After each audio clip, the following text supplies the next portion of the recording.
Assalamualaikum, Imraz Ikhbal. Date today 17th of April 2022. Okay, I want to make a comment about Basikal Lajak. Okay, Basikal Lajak ni has received enormous publicity now, and everyone is mocking, and I know there's a lot of commotion, a lot of disputes, a lot of fights, a lot of publicity because of what has happened to Sam Kerting being sentenced to 6 years of jail and fined 6,000. And the public overwhelmingly believes that she's not at fault without looking closely into the case. But the fact that the High Court has overturned the earlier verdict of not guilty to guilty, this has become the spotlight. Basikal Lajak becomes the spotlight, and even the parents of those who were deceased are getting the heat, and I sympathize them as well. They've lost their kids. They make mistakes, but so do all of us. We all make mistakes.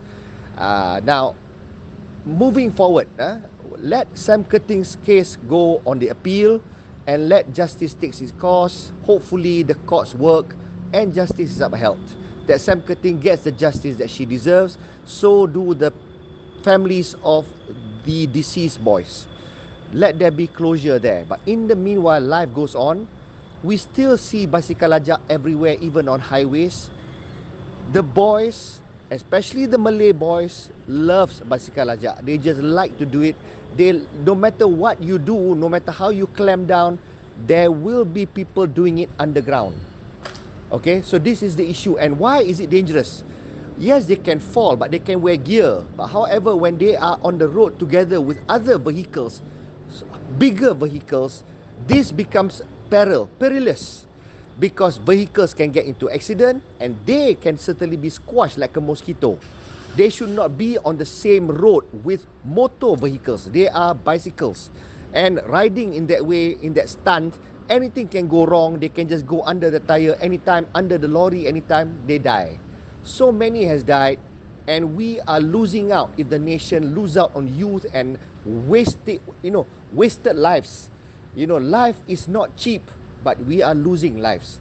So now, this is what I sarankan pada government. If this government is truly caring to people, why don't you do this? If you recognize that Basikal Lajak is a sport that is loved by many adolescents, but they don't have a place to do it, can the government, rather than spending on nonsense, can the government spend some money, allocate a place, get operators to operate, subsidize, and have a track for Basikal Lajak?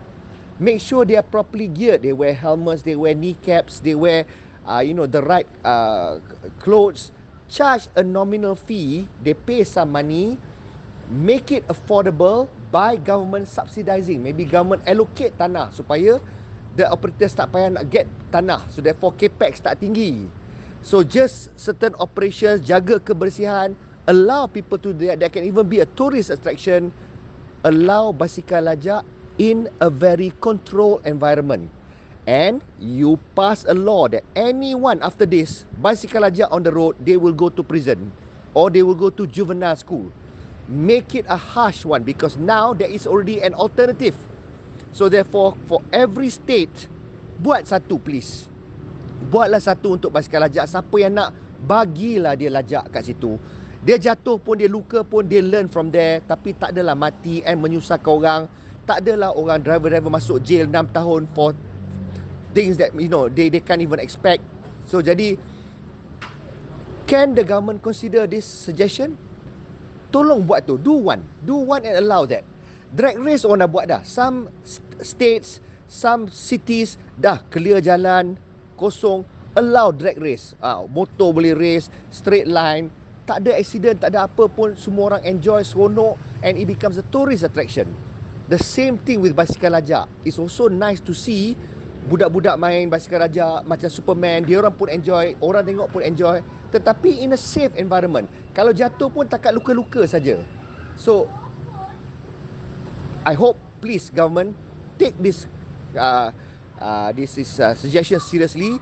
Sports Minister, tolong take on, do something. Cultural Minister, look into this aspect, facilitate this, discuss at cabinet level, do this, put the country into an peace punya situation, and turn this into a recreation rather than a negative thing.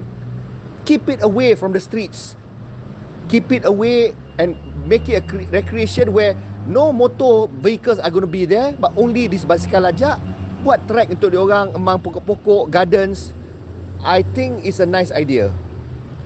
Hope government ambil ni. Thank you very much.